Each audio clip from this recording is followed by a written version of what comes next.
Hey, this is Tom Moment with Helmet Sim Racing and Insane Motorsports.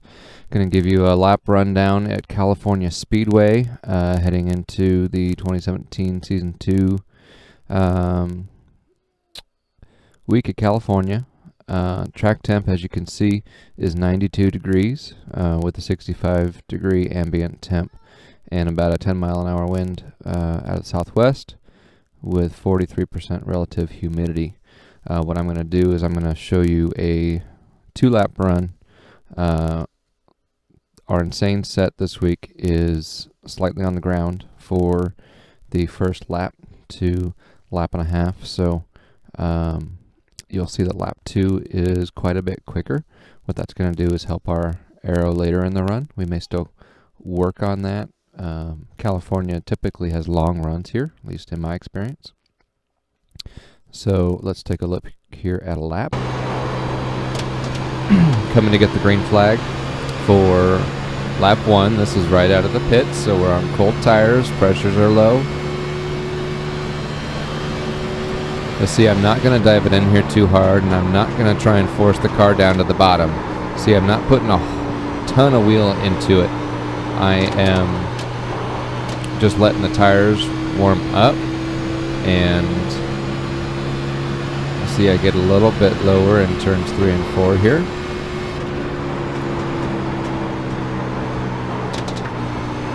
What I don't want to do is start scraping the tires as we go over these bumps.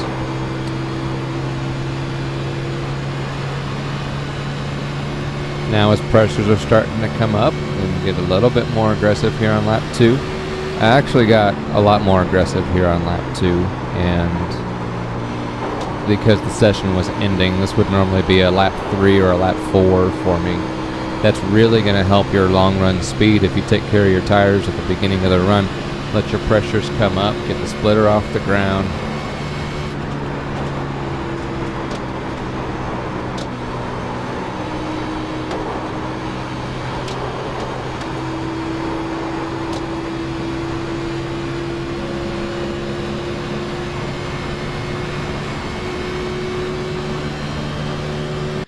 Alright, so now what we're going to do is I want to take you back to that previous lap and look at entry and braking points a little bit.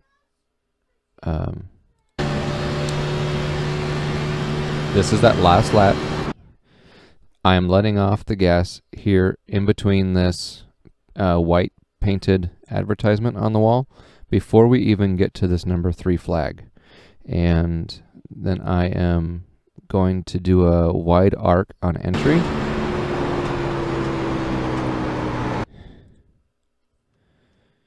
Oh, looks like the session just ended.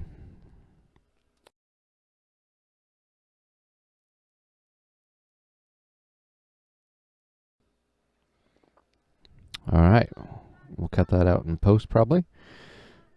So we're going to go back and look at that lap number 2 once the tires are warmed up a little bit and have some pressure in them. I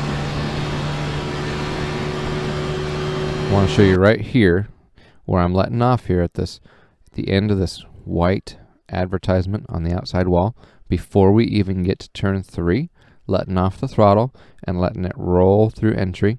And you'll see that we'll take a wide entry and a late apex on this corner. I'm going to use this large LED screen that's off in the middle of turns 1 and 2 right here as kind of a marking point. I'm going to start easing back on the throttle around that point, and I might not even quite be at my apex yet. I'm going to apex closer here, kind of halfway in between that screen and this first sprint banner. And I'm still easing on the throttle, and then full throttle off the corner, letting it roll over those bumps nice and smooth. Don't want to break those rear wheels loose. Now, see here where the transition in the wall is, still before this number 3 flag on the outside wall. That's where I'm letting off going into turn 3. Entering turn 3, I start turning a little bit sooner, but I don't dart the car. I'm just barely going to tap the brakes. I'm not going to use the brakes to really set the front end hard, because again, I don't want to force that splitter onto the ground. I'm really just going to give it 5 to 10% brake to help get the car slowed up before apex so I can get back on the throttle sooner. But it's not one of those punch the brakes, set the nose, and go kind of things. We're really being smooth. Late apex here. I'm going to apex around this AAA banner on the outside of the track.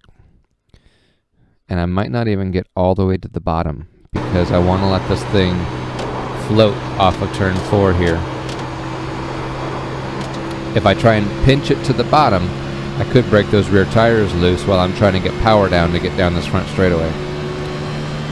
So that's all I've got. Hope that helps you guys this week, and best of luck to you. I will see you soon.